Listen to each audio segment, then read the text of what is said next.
commander of the Galactic Trade Federation, stood at the observation deck of Station Nexus 7, his forearms crossed in what humans might recognize as disdain. The massive space station served as a hub for dozens of species, but today it hosted something that made his crystalline skin crawl with disgust. Humans. The latest species to join the galactic community had arrived 3 cycles ago, and already had heard enough stories to last several lifetimes. These creatures came from a death world called Earth, where everything seemed designed to kill them. Gravity that would crush most civilized beings, an atmosphere that corroded metal, weather patterns that could freeze or boil water in the same rotation, and predators that hunted in packs. Yet somehow, these humans had not only survived but thrived on such a nightmare planet. Commander, his aide approached, her tentacles writhing nervously. The human delegation has arrived. They're requesting permission to dock at Bay 94. His mandibles clicked in annoyance. Of course they are, and I suppose they'll want to bring their death world diseases and parasites aboard our clean station. Through the transparent aluminum viewing port, he could see their ship approaching. It was crude compared to Federation vessels, built more like a weapon than a diplomatic transport. Every surface seemed armored, every curve designed for efficiency rather than beauty. Just like its builders, he thought with contempt. The humans had been granted provisional membership in the Federation only because their world's resources were valuable.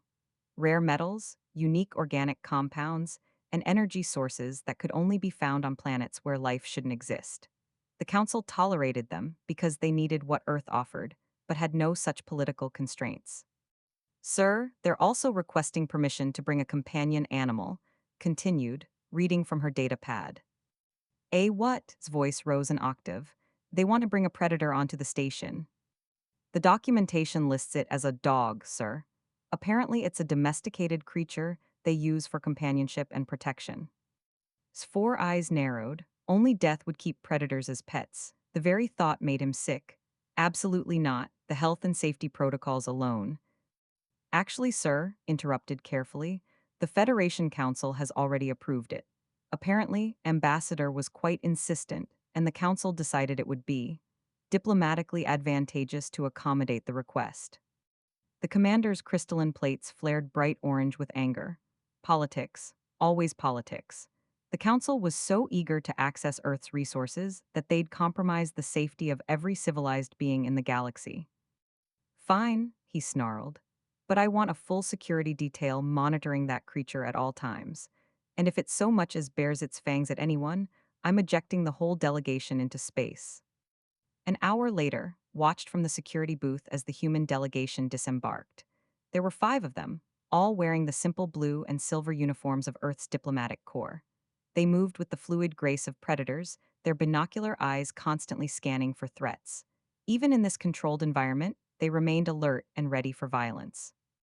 Leading them was Ambassador Sarah, a female human with dark hair and sharp features. Behind her walked Doctor there and Captain, their military. The other 2 were security personnel, their hands never far from their weapons. And with them was the creature. Had expected something horrific. Earth's predators were legendary throughout the galaxy. The great cats that could leap 3 times their body length and crush bones with their jaws. The pack hunters with the intelligence to set traps and coordinate attacks. The apex predators that ruled the land, sea, and sky of that death world. Instead, he saw what looked like a medium-sized quadruped with long, golden fur and a constantly moving tail. It walked calmly beside Doctor, occasionally looking around with what appeared to be curiosity rather than hunger. Its mouth hung open slightly, revealing teeth that, while certainly sharp, seemed small compared to the fangs he'd imagined. That's it, he muttered to himself. That's the fearsome Earth predator. The creature's name, according to the files, was Buddy. It was apparently a golden retriever, a breed developed by humans for hunting waterfowl. The documentation noted that it had been specially trained for diplomatic missions and posed no threat to station personnel. Scoffed, typical human arrogance. They probably thought their little pet was harmless because they'd lived alongside it for so long. Death never seemed to understand how dangerous their world really was. The delegation proceeded through the standard decontamination protocols without incident. The humans submitted to the medical scans and biological screenings with the patient resignation of a species accustomed to being treated as potential threats. The dog, Buddy, sat quietly during its examination, allowing the automated scanners to analyze its biology without resistance. Dr. Al, the station's chief, emerged from the scanning chamber with a puzzled expression on his reptilian features. Sir, he addressed through the comm system, the scans are unusual. Unusual how? The commander demanded. Unusual dangerous or unusual harmless. That's just it, sir. The creature shows all the biological markers of a highly efficient predator. Enhanced reflexes, powerful jaw muscles, acute sensory organs, and a cardiovascular system designed for sustained pursuit. Yet its behavior patterns suggest it's been bred for cooperation and companionship rather than hunting. Felt vindicated, so it is dangerous. Well, yes and no. The potential for danger is certainly there, but it seems to have been redirected. The humans appear to have taken a natural predator and somehow convinced it to protect rather than hunt. It's actually quite remarkable from a biological standpoint. Through the observation window, watched the humans settle into their assigned quarters. The diplomatic wing had been specially modified for species with different environmental needs, and the humans had been given rooms with Earth normal gravity and atmosphere. It was expensive to maintain, but the Federation wanted to keep them comfortable. The dog had been given its own small chamber adjacent to Doctor's quarters. Watched as the human scientist knelt beside the creature, speaking to it in the soft, musical tones humans used for communication. The dog's tail moved in rapid arcs, and it pressed its head against the human's hand. Disgusting, muttered. The sight of a death world predator showing affection was deeply unsettling. It violated every natural law of predator and prey relationships. Over the next few hours, the human delegation went about their business with professional efficiency. Ambassador met with the trade representatives to discuss new shipping contracts. Captain coordinated with station security about their escort requirements. Doctor began setting up his laboratory equipment to analyze soil samples from recently discovered worlds. And through it all, the dog remained calm and well behaved. This only made more suspicious. Every predator he'd ever encountered was motivated by hunger, territory, or reproduction. This creature seemed content to simply exist in proximity to its human handlers.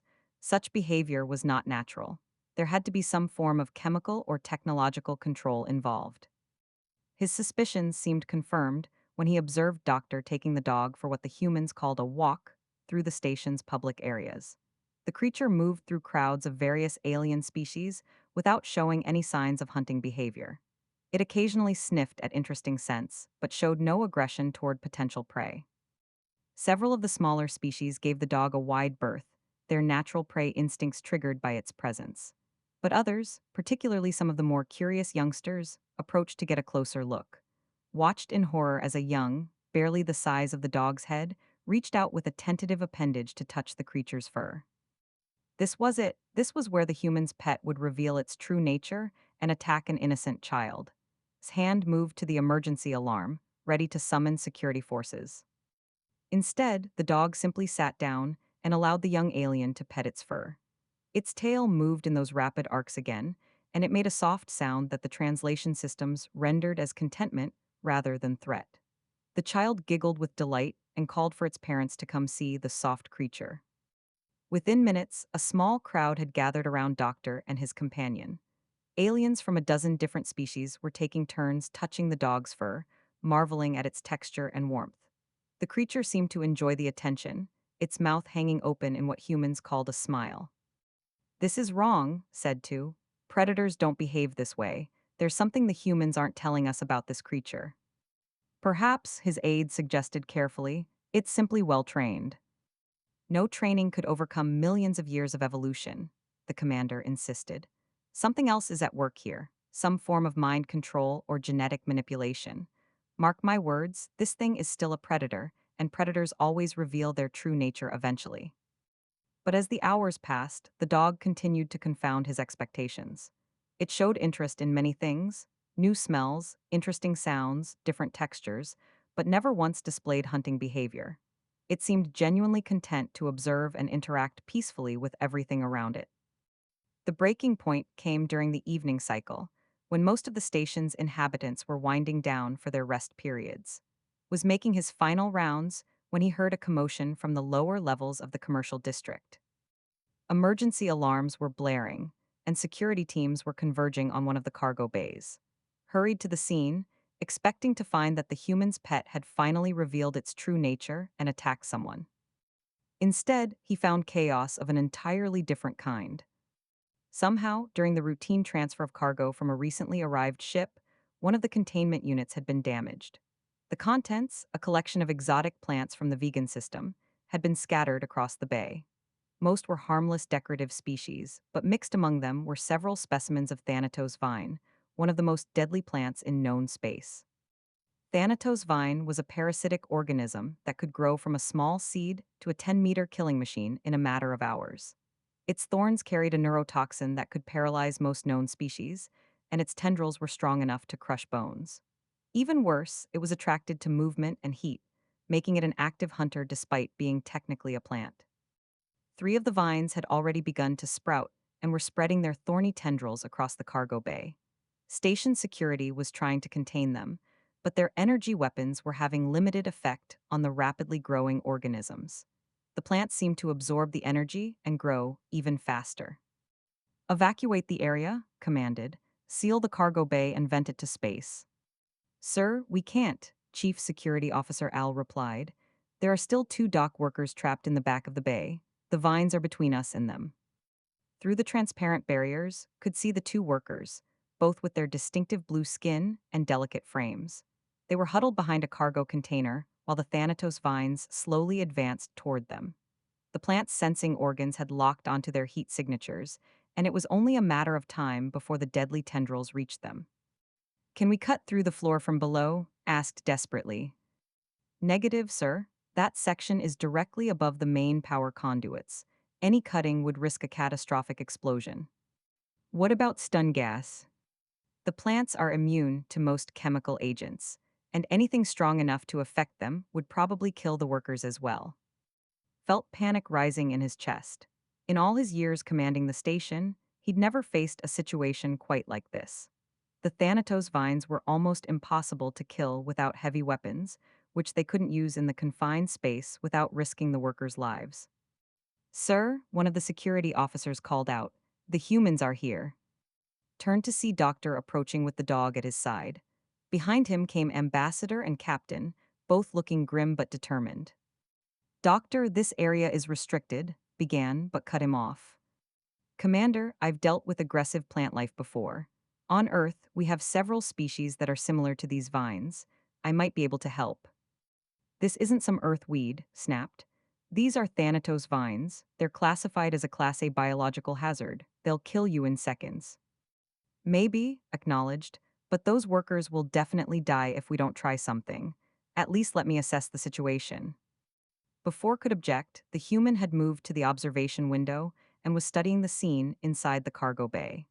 The dog sat beside him, also looking through the transparent barrier with what seemed like intelligent interest. The vines are following heat signatures, murmured, more to himself than to the others. They're also responding to movement, but heat seems to be the primary attractant. The workers are trapped because their body heat is drawing the plants toward them. Yes, we know that, Al said impatiently. That's why we can't get close enough to help them. Was quiet for a moment, studying the scene intently. Then, suddenly, his face lit up with an idea that made his blood run cold. Buddy could do it, the human said quietly.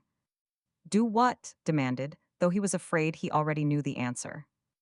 Get to the workers. He's fast enough to avoid the vines, and his body temperature is lower than most sentient species. He might not trigger their hunting response as strongly. Absolutely not. His voice rose to a near shriek. I will not allow you to send a predator into a containment situation. Commander, Ambassador said firmly, we're not asking permission. We're offering assistance. That dog has been trained for search and rescue operations. He can move through dangerous terrain and locate trapped individuals better than most technological systems. It's a death world predator, protested. It's probably more dangerous than the plants. For the first time since the humans had arrived, Doctor looked genuinely angry. His eyes hardened, and when he spoke, his voice carried a cold edge that made several nearby aliens step back. That predator has saved more lives than you've probably ever seen in your entire career. He's pulled people from burning buildings, located children lost in wilderness areas, and guided rescue teams through disasters that would have killed anyone else. He's not a weapon, he's a guardian. Before anyone could stop him, had entered the containment area through the emergency access port. The dog followed immediately, moving with the fluid Grace had observed earlier.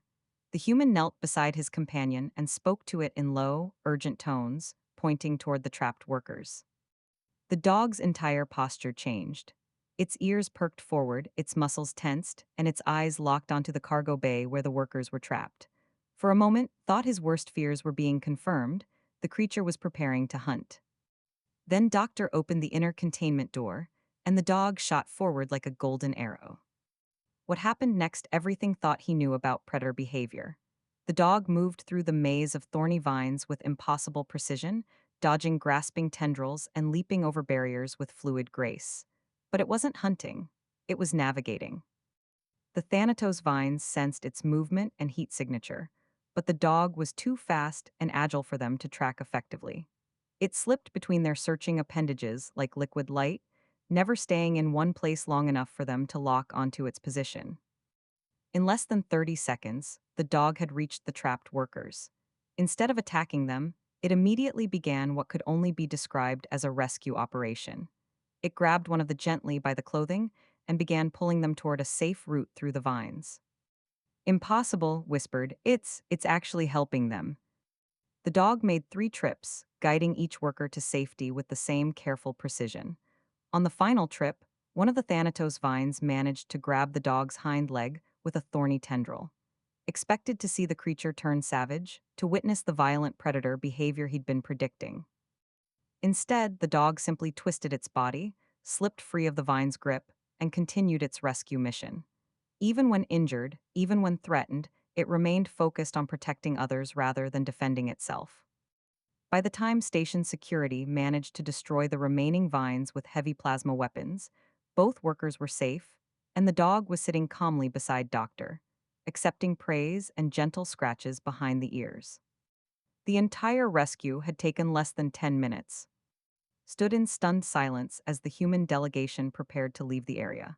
The dog walked beside Doctor with the same relaxed demeanor it had shown all day, as if charging into a deadly situation to save strangers was just another normal activity.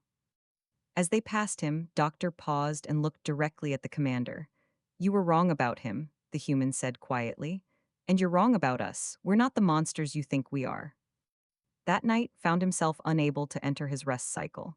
He kept replaying the events in the cargo bay, trying to understand what he had witnessed. Everything he thought he knew about predators, about death, about humans, had been challenged in the space of a few minutes. A creature that should have been driven by hunting instincts had instead risked its own life to save others. A species he had dismissed as violent savages had produced individuals capable of incredible selflessness and compassion. For the first time since the humans had arrived, began to wonder if perhaps he had been the one who was wrong. The next morning brought an unexpected visitor to Commander's office. Dr. Al, the station's, requested an urgent meeting regarding the previous night's incident with the Thanatos vines. "Commander," the reptilian scientist began, settling into the specially designed chair across from his desk. "I've been analyzing the security footage from the cargo bay incident, and I need to discuss my findings with you." His crystalline plates shifted to a darker blue, indicating his reluctance to revisit the events that had so thoroughly challenged his worldview. "What about it, Doctor?" "The human's companion animal," Al continued, pulling up a holographic display showing the rescue in slow motion. "Its behavior patterns are unlike anything I've documented in 40 years of studying predatory species." On the display, they could see Buddy weaving between the deadly vines with impossible precision. Each movement was calculated, each step placed with surgical accuracy. The dog's eyes remained fixed on the trapped workers, never wavering from its objective, despite the mortal danger surrounding it. "Look at this sequence." Al highlighted a particular moment where a vine tendril came within centimeters of the dog's head. Any normal predator would have either fled or attacked the vine. Fight or flight response is hardwired into every hunting species in the galaxy, but this creature did neither. What did it do? Asked, though he had already watched the footage dozens of times during his sleepless night cycle. It calculated, see here, the display zoomed in on the dog's head. Its ears are tracking the movement of multiple vines simultaneously. Its eyes are measuring distances and angles. Its body is already shifting to avoid the next threat before the current one has even reached maximum extension. This isn't just training, Commander. This is intelligence. Felt his worldview shifting again. You're saying the creature is sapient? I'm saying it's displaying problem solving capabilities that rival some Federation species. And more importantly, it's doing so while maintaining a clear understanding of its mission parameters. It never forgot that its purpose was to rescue the trapped workers, not to survive the encounter. The hologram shifted to show the moment when the dog had grabbed the first worker. Instead of using its powerful jaws to bite down on the alien, it had carefully positioned its mouth to grip only the worker's uniform, applying just enough pressure to maintain hold without causing injury. The bite pressure analysis is remarkable, Al continued. This creature possesses jaw muscles capable of generating over 300 pounds per square inch of pressure, enough to crush most small bones instantly. But during the rescue, it maintained a grip pressure of less than 5 pounds per square inch. That level of control requires not just intelligence, but empathy. Empathy, his voice cracked slightly, the ability to understand and share the feelings of others. The dog recognized that the workers were afraid and injured. It adjusted its behavior accordingly, moving more gently and taking time to calm them before attempting the rescue. This is sophisticated social behavior, Commander. Stared at the frozen image of the dog, carefully guiding a worker to safety. The worker's face showed terror and confusion, but also growing trust as the creature led them away from danger. There's more, Al added, switching to a different camera angle. After the rescue, when the dog was injured by the vine, it immediately moved away from the workers to avoid putting them at risk from its own blood. Even in pain, even potentially dying from toxin exposure, its first priority was protecting others. The commander watched as the dog limped away from the rescued workers before allowing Doctor to examine its injured leg. The human had knelt beside his companion, running gentle hands over the wound while speaking in soothing tones. The dog had remained perfectly still during the examination, trusting its human partner completely. The toxin analysis came back this morning, Al said quietly. The Thanatos vine poison should have paralyzed the creature within minutes. Instead, it showed only minor symptoms. Doctor explained that Earth animals have evolved resistance to thousands of different toxins and venoms. What would kill most Federation species barely slowed this creature down. Realized he was witnessing something unprecedented. Not just a rescue, but a display of capabilities that challenged every assumption the Federation had made about Earth and its inhabitants. Doctor, he said slowly, what exactly are we dealing with here? I believe, Al replied, we're seeing the result of evolution on a world where cooperation was more valuable than competition. The humans didn't just survive their death world, they learned to thrive by working together. And somehow, they've extended that cooperation to other species. Before could respond, his communication system chimed with an urgent message from the docking authority. Another ship was requesting emergency landing clearance. The vessel was heavily damaged and carrying a diplomatic delegation from the hegemony of Swords, one of the Federation's most militaristic member species. Sir, the docking controller's voice crackled over the comm, they've reported multiple casualties and system failures. The ship is barely holding together. Side, the hegemony was known for their aggressive expansion policies and their disdain for weaker species. Having them aboard the station during the human delegation's visit was a recipe for disaster. Authorize emergency docking at Bay 12, he ordered, full medical team standing by, and increase security around the diplomatic quarters. An hour later, the situation had indeed become complicated. The hegemony ship had limped into the docking bay carrying Ambassador and his retinue. The massive, bipedal warriors stood nearly 3 meters tall, their scales hardened by generations of warfare, and their eyes burning with barely contained aggression. The hegemony delegation had suffered casualties during what they described as a pirate attack, though suspected it had been a territorial dispute that escalated into violence. 3 of their warriors were dead, and several others were seriously injured. But the real problem became apparent when Ambassador learned about the human presence on the station. Death, the massive alien snarled, his forked tongue tasting the air. The hegemony does not recognize the legitimacy of primitive species in civilized space. Ambassador, to her credit, remained diplomatically calm in the face of the obvious provocation. The hegemony is certainly entitled to their opinion, Ambassador. Earth looks forward to future diplomatic relations when your people are ready. The exchange might have ended there if not for the presence of Buddy. The dog had been accompanying Doctor on another of their walks through the station when the hegemony delegation had emerged from their medical examinations.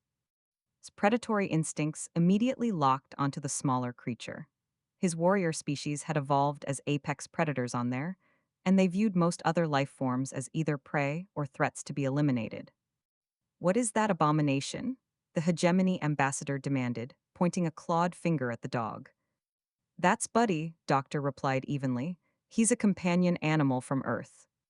You bring predators aboard civilian stations? His voice rose to a roar. This is exactly why primitive species should not be allowed in civilized space. You have no understanding of proper protocols. Several of the hegemony warriors moved to flanking positions, their hands resting on their weapon grips. The situation was escalating rapidly toward violence, and found himself in the impossible position of trying to mediate between two species he barely understood. Perhaps, Ambassador suggested diplomatically, we should continue this discussion in a more private setting. There will be no discussion, snarled. That creature is a clear threat to station security. It should be destroyed immediately. The hegemony ambassador raised his sidearm, a massive plasma weapon designed to punch through armor plating. His finger moved toward the trigger, and for a moment, thought he was about to witness an execution. Then Doctor stepped between the weapon and his companion. Stand aside, human, commanded. Your pet has no place among civilized species. He's not a pet, Doctor replied quietly. His voice carried the same cold edge had heard the previous night. He's family. The word seemed to confuse the hegemony warriors. Their concept of family was strictly biological, genetic relationships that determined clan status and inheritance rights. The idea that a human might consider a different species to be family was incomprehensible to them. You claim kinship with a lesser creature? Asked, his tone shifting from anger to disbelief. I claim partnership with a being who has saved more lives than you've probably taken, Doctor shot back. And if you want to hurt him, you'll have to go through me. The confrontation was interrupted by the arrival of Chief Medical Officer X, a whose feathered crest was ruffled with agitation. Ambassador, she announced in her musical voice, I need to speak with you about one of your injured warriors. The hegemony ambassador reluctantly holstered his weapon. What about him? Warrior Or's injuries are more severe than our initial assessment indicated. The plasma burns have caused significant internal damage, and his respiratory system is failing. We've tried every treatment in our medical database, but nothing seems to be working. His aggressive posture immediately shifted to concern. The hegemony might be a militaristic society, but they valued their warriors above all else. Losing one to medical complications after surviving a battle would be seen as a failure of the highest order. What are you saying, Doctor? I'm saying that without intervention, warrior, or will not survive the next few hours. The damage is simply too extensive for our current medical capabilities. The silence that followed was heavy with implications. The hegemony delegation had come to the station seeking emergency medical aid, but if their own technology couldn't save, or there was little hope that Federation medicine would prove more effective. It was Doctor who broke the silence. I might be able to help, the human said quietly. His eyes narrowed. What could a primitive death possibly offer that advanced medicine cannot provide? Experience with trauma medicine, replied. On Earth, we've had to develop techniques for treating injuries that would be impossible to survive on more civilized worlds. Plasma burns similar to what your warrior suffered are common in certain types of industrial accidents. You would help a hegemony warrior? Asked suspiciously. After I threatened your companion. I'm a doctor, said simply. I help people who need help, that's what doctors do.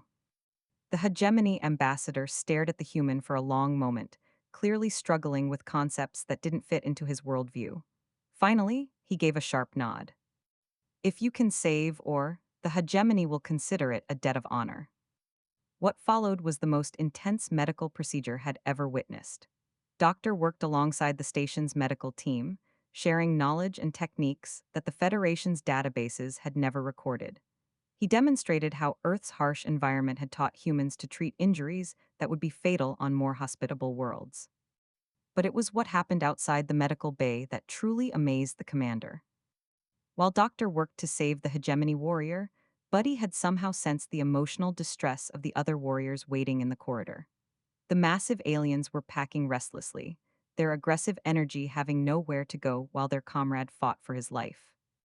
Instead of avoiding them, the dog had approached the nearest warrior and simply sat down beside him. The warrior, a veteran named, initially recoiled from the smaller creature. But as the hours passed and the waiting continued, something unexpected happened. The dog's calm presence seemed to have a soothing effect on the agitated warrior. Watched in amazement as slowly reached out to touch the dog's golden fur. The warrior's massive claws could have easily torn the creature apart, but instead, he stroked its head with surprising gentleness. Soft, the warrior murmured in his native language, which the translation systems rendered as surprised wonder. Other hegemony warriors gradually joined them.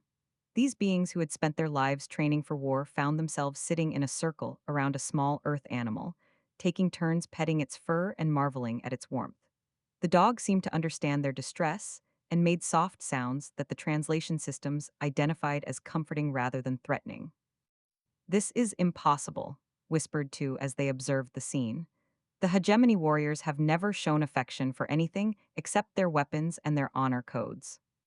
"I know," the commander replied quietly, "but look at them." The warriors were indeed displaying behavior that everything the Federation knew about their species. They were speaking in gentle tones, sharing stories about their injured comrade, and finding comfort in the presence of a creature they should have seen as weak prey.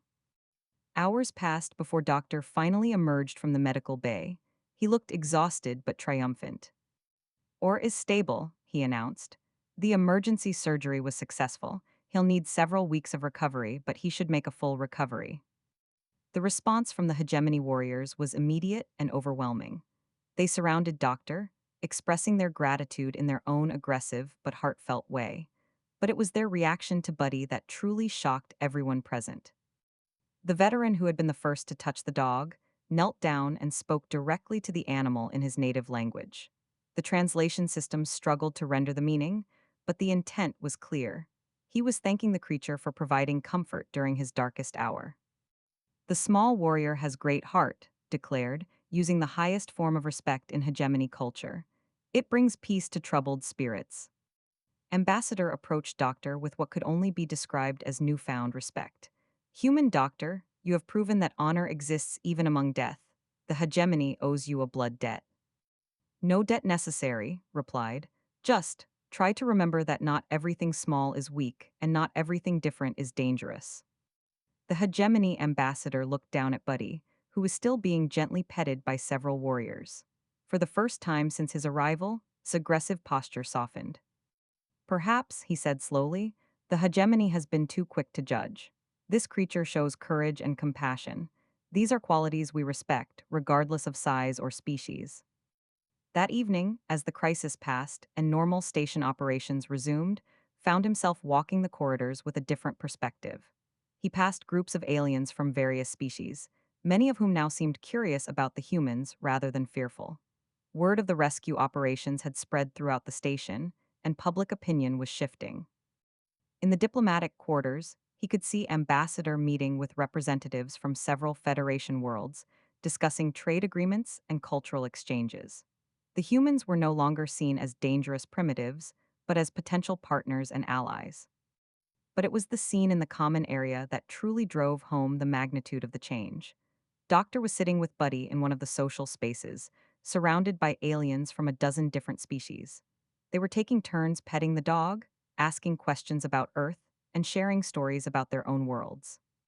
The hegemony warriors were there too, having formed an unlikely friendship with the creature that had comforted them during their hour of need. Was carefully feeding Buddy small pieces of food, watching with delight as the dog's tail wagged in appreciation. Commander, a familiar voice said behind him, turned to see Dr. Al approaching with a data pad in his hands. Doctor, what brings you here so late? I've been analyzing the social interaction patterns from today's events, the explained. The results are remarkable. In the space of a single day, the human delegation has managed to bridge cultural gaps that have existed for centuries. How so? The hegemony has never shown positive emotional responses to non warrior species that have always been terrified of larger predators, that typically avoid any creature bigger than themselves. Yet all of these species are now interacting peacefully with the human companions. Al gestured toward the common area where the impromptu social gathering was taking place. The dog is acting as a social catalyst. Its non threatening behavior is allowing other species to overcome their instinctive fears and engage with both it and its human companions. You're saying one small creature is reshaping relations on the station. I'm saying that the humans have inadvertently demonstrated something we never realized was possible, that predator and prey relationships can be transcended through mutual respect and understanding. This has implications for every aspect of Federation society. Watched as a young child approached Buddy with obvious nervousness. The dog immediately lay down, making itself as small and non threatening as possible. The child reached out tentatively, touched the soft fur, and immediately broke into delighted laughter. Within moments, other children from various species had joined in, creating a small crowd of youngsters, all eager to interact with the friendly earth creature. Their parents, initially alarmed, gradually relaxed as they saw that their children were not only safe but genuinely happy. Doctor said slowly, "What else don't we know about humans?" Al consulted his data pad. Based on my preliminary research, quite a lot. Did you know that humans routinely form emotional bonds with creatures they could easily overpower or consume? They have domesticated dozens of different species, not for food or labor, but simply for companionship. That's unusual. It's unprecedented. Most species either prey on others or compete with them for resources. The idea of deliberately nurturing a weaker species for mutual benefit is virtually unknown in galactic civilization. As they watched, Doctor was explaining something about Earth to a group of fascinated listeners. He was describing how humans had learned to work with other species, creating partnerships that benefited everyone involved. We learned early that cooperation was more effective than domination, was saying. On a world where everything is trying to kill you, having allies becomes a survival strategy. But how do you trust creatures that could betray or abandon you? Asked the observer. His hand moved to rest on Buddy's head. The same way they learned to trust us. Through consistent behavior, mutual respect, and shared experiences. Trust isn't given, it's earned, one interaction at a time. As if to demonstrate the point, Buddy looked up at his human companion with obvious affection and trust. The bond between them was so apparent that even species without concept of friendship could recognize it. Remarkable, Al murmured. They've developed a form of social evolution that allows for cross-species emotional bonds. No wonder they were able to survive a death world. They turned everything on it into potential allies. Realized that his understanding of the universe had been fundamentally altered in the span of 2 days. The humans weren't the savage death he had imagined. They were survivors who had learned that strength came not from domination, but from unity. And the small creature he had dismissed as a dangerous predator was actually living proof of humanity's greatest achievement: the ability to transform potential enemies into loyal friends through patience, understanding, and unconditional love. As the evening cycle continued, found himself drawn into the conversation in the common area. For the first time since taking command of the station, he was witnessing something that had never happened before. Representatives from dozens of different species, many of whom had been traditional enemies, sitting together in peaceful harmony. And at the center of it all was a golden-furred creature from a death world, whose only agenda was to make friends with everyone it met. 3 weeks had passed since the human delegation's arrival, and Station Nexus 7 had been transformed in ways that Commander was still struggling to comprehend. What had begun as a routine diplomatic visit had evolved into something unprecedented in Federation history, a genuine cultural exchange that was reshaping relationships between dozens of species. The changes were visible everywhere. In the commercial district, Vendors from different worlds were collaborating on joint ventures that would have been impossible before. Hegemony warriors were teaching combat techniques to station security while learning patience from the gentler species. Even the children's educational programs had been modified to include lessons about cooperation and understanding. But the most remarkable transformation was in the diplomatic wing itself. Ambassador had requested an extension to their original mission timeline, citing unexpected opportunities for cultural advancement. The Federation Council had not only approved the extension, but had begun sending additional delegations from other worlds to study what was being called the Nexus phenomenon. Stood in his office, reviewing the latest reports, when Dr. Al arrived for their weekly briefing. The had become something of a celebrity in academic circles, publishing papers on social dynamics that were revolutionizing Federation understanding of cross-cultural relationships. Commander, Al began, settling into his chair with obvious excitement, I have news that you need to hear immediately. Good news or problematic news? Asked wearily. The past few weeks had brought an almost overwhelming amount of both. Potentially revolutionary news. The Science Council has reviewed my reports, and they want to establish a permanent research facility here on the station. They're calling it the Institute for Cooperation Studies. Felt his crystalline plates shift to a surprised amber. They want to make this permanent. More than that, they want to expand it. The preliminary results from the human integration experiment have exceeded every projection. Species that have been in conflict for generations are finding common ground. Trade relationships are being established that could reshape the galactic economy. And it all started with one delegation and their companion animal. Through his office windows, could see the common areas where these miraculous changes were most visible. The morning shift change had become a social event, with beings from different worlds gathering to share breakfast and conversation. At the center of many of these groups was Buddy, whose presence seemed to make communication easier and conflicts less likely. The dog had become something of a station mascot, known and beloved by virtually every inhabitant. Children would line up for the chance to pet his golden fur, while adults found themselves drawn into conversations with his human handlers. Even the most xenophobic species had gradually warmed to the friendly creature. There's something else, Al continued, consulting his notes. The Council has approved a formal proposal to invite Earth to establish a permanent embassy here. They want to study human social techniques and potentially adapt them for broader use throughout Federation space. An embassy? Repeated. The implications were staggering. In 3 weeks, the humans had gone from barely tolerated newcomers to candidates for permanent diplomatic status. Commander, his aide interrupted through the comm system, we have an urgent situation developing in Docking Bay 7. Smood immediately shifted to alert concern. What kind of situation? Unknown vessel requesting emergency landing clearance. They're transmitting Federation identification codes, but they're not responding to communication attempts. And sir, the ship configuration doesn't match any known Federation designs. Within minutes, and his security team were converging on the docking bay.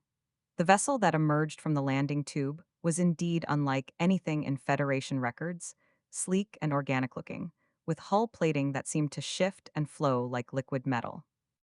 But it was the beings who disembarked that truly caught everyone's attention. They stood nearly 4 meters tall, with elongated limbs and heads that seemed too large for their graceful bodies. Their skin was a deep purple that shimmered with an inner light, and their movements possessed an otherworldly quality that suggested they weren't quite bound by the same physical laws as other species. I am Seeker of the Transcendent Collective, the lead figure announced in a voice that seemed to resonate directly in the listeners' minds. We have come seeking the source of the harmonic resonance that has been emanating from this station. Felt a chill run through his crystalline structure. The Transcendent Collective was legendary in Federation space, an ancient civilization that had supposedly evolved beyond physical existence ago. Most species considered them to be myths, stories told to explain unusual phenomena in deep space. Seeker, managed, Station Nexus 7 welcomes you. However, I'm not sure I understand your reference to harmonic resonance. The being's large eyes seemed to focus on something beyond the visible spectrum.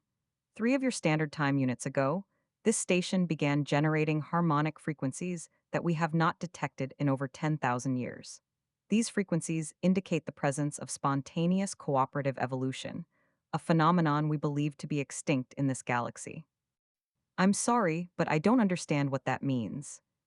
It means, explained with what might have been amusement, that this station has somehow achieved something that entire civilizations have spent attempting to create: genuine harmony between disparate species. The seeker's attention suddenly focused on a point behind his shoulder. The commander turned to see Doctor approaching with Buddy at his side. The dog was displaying his usual friendly curiosity, tail wagging as he took in the scent and appearance of the newcomers. Remarkable, breathed, kneeling down to bring himself closer to the dog's level. A bonded pair from a catalyst world. Catalyst world? Doctor asked, his scientific curiosity clearly piqued.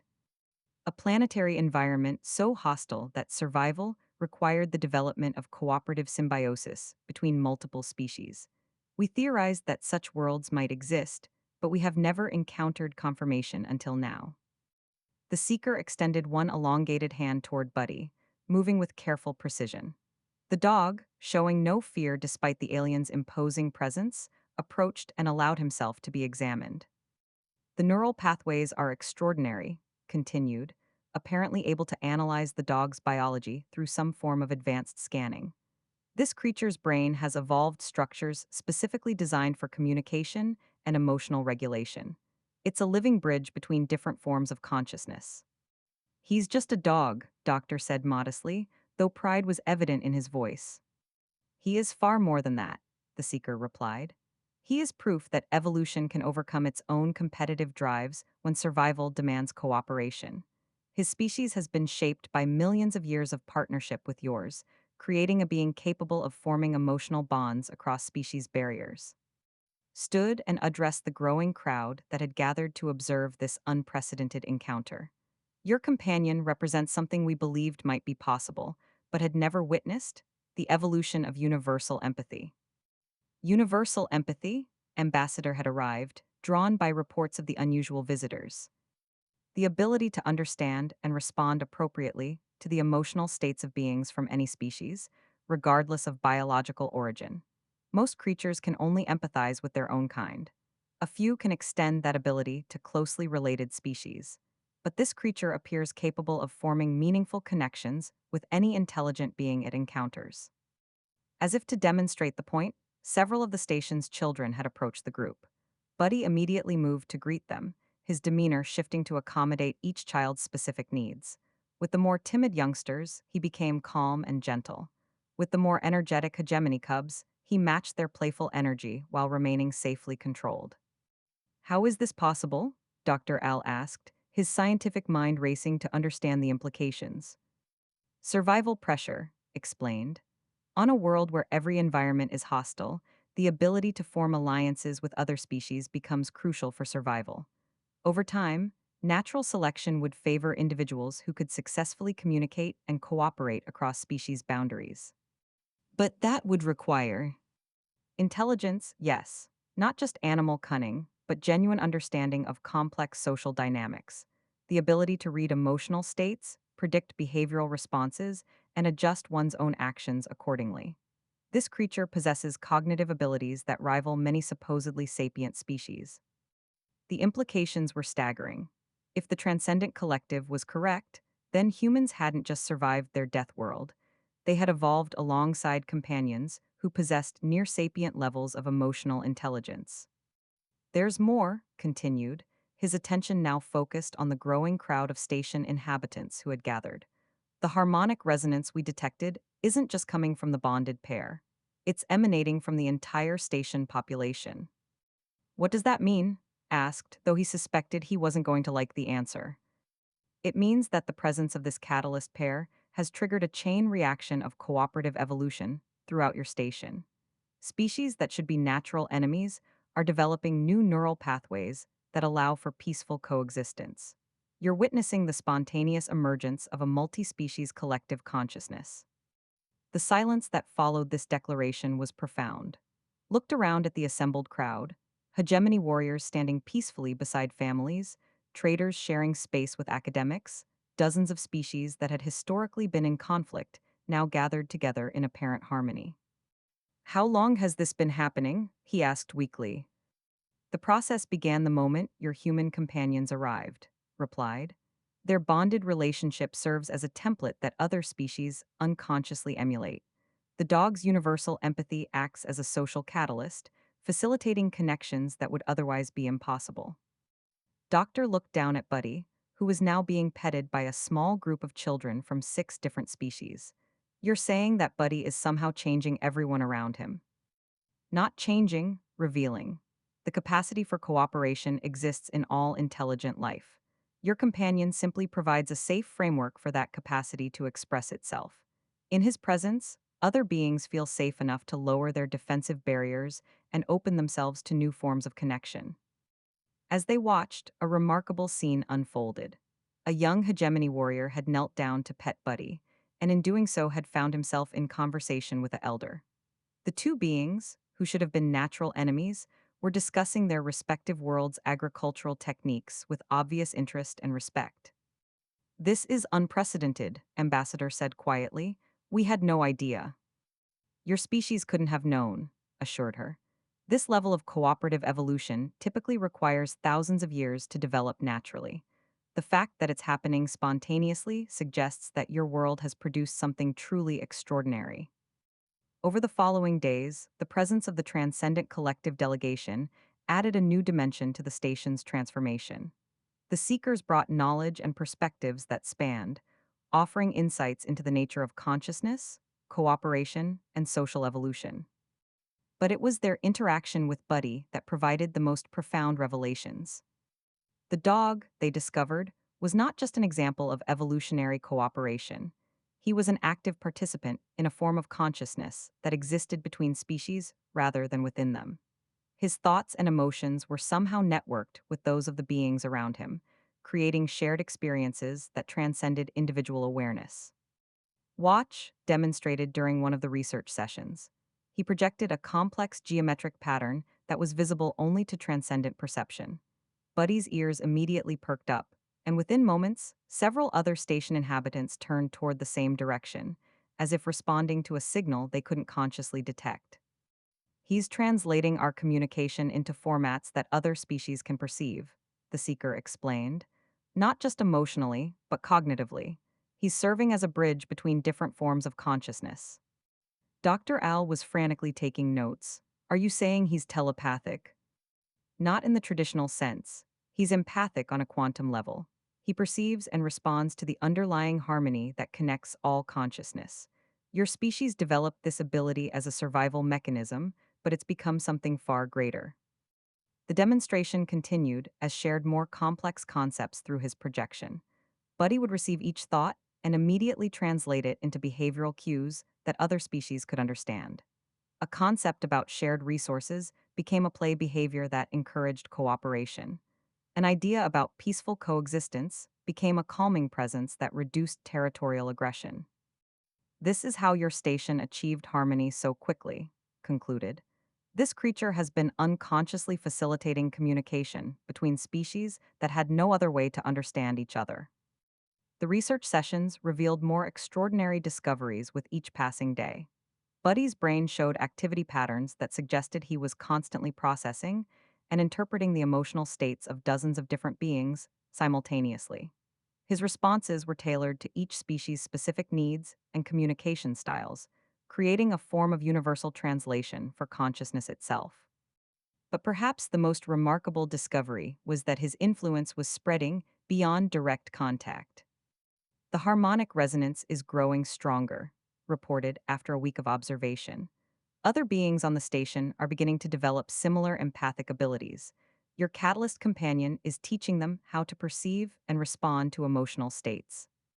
Had indeed noticed changes in his own responses to different species.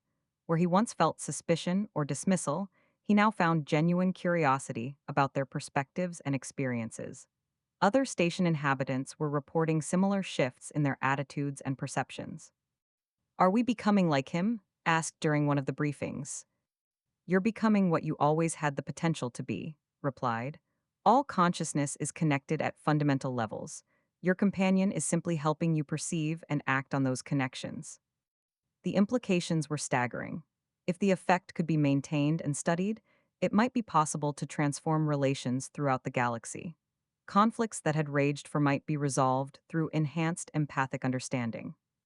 But as the research continued, a disturbing pattern began to emerge. The harmonic resonance that Buddy generated required enormous amounts of cognitive and emotional energy. The constant work of translating between different forms of consciousness was taking a toll on his physical and mental health. Doctor was the first to notice the changes. Buddy was sleeping more, eating less, and showing signs of exhaustion that couldn't be explained by physical activity alone. He's burning himself out, confided to during a private consultation. All this bridging between species, it's killing him. The seeker's response was grave. Catalyst beings rarely live as long as their unbonded relatives. The energy required for universal empathy is considerable. However, the knowledge and harmony they create typically outlasts their individual. There has to be something we can do, insisted, some way to reduce the strain on him. There is, replied quietly, but you will not like the solution. The answer, when it came, was both simple and heartbreaking. The only way to preserve Buddy's health was to reduce his exposure to large numbers of different species. The constant empathic bridging that was creating such remarkable harmony was also slowly killing him. Doctor faced an impossible choice. He could protect his beloved companion by limiting his interactions, thereby ending the extraordinary transformation that was taking place on the station. Or he could allow Buddy to continue his work, knowing that it was shortening his life. The decision, ultimately, was made by Buddy himself. During what would be their final research session with the Transcendent Collective, the dog displayed behavior that left no doubt about his intentions. When presented with the option of remaining in the isolated research facility or returning to the common areas where he could continue helping others, Buddy immediately moved toward the door leading to the station's inhabited sections. He knows, observed sadly. He understands the cost, but he chooses to continue. Why? Asked, his voice thick with emotion. Why would he sacrifice himself for beings he barely knows? Because, the seeker replied, he perceives the connections between all consciousness as clearly as you perceive your own thoughts. To him, helping others isn't sacrifice, it's simply being true to his nature. The final weeks of Buddy's life were marked by an extraordinary acceleration of the harmonic transformation. As his physical strength diminished, his empathic abilities seemed to intensify. The entire station population began displaying enhanced cooperative behaviors, reduced aggression, and increased understanding across species boundaries. Children from different worlds formed integrated playgroups that transcended traditional species barriers. Adults discovered common interests and goals that led to unprecedented collaborative projects. Even the most xenophobic individuals found themselves drawn into the growing network of understanding. Buddy's influence had become self-sustaining. The enhanced empathic abilities he had awakened in others were now strong enough to maintain the harmonic resonance without his direct intervention. The station had achieved something unprecedented in galactic history, a true multi-species collective consciousness. But the cost of this achievement weighed heavily on everyone who had come to love the small golden creature. When the end came, it was peaceful. Buddy simply lay down in his favorite spot in the common area, surrounded by friends from dozens of different worlds, and went to sleep. Doctor held him as his breathing gradually slowed and finally stopped, while representatives from across the galaxy said their farewells in their own ways. The hegemony warriors performed a death chant traditionally reserved for fallen heroes. The elders shared stories about small beings who accomplished great things. They sang harmonies that seemed to capture the essence of universal love. And through it all, the harmonic resonance that Buddy had created continued to pulse through the station, stronger than ever. In the days that followed, as news of the dog's death spread throughout Federation space, something remarkable happened.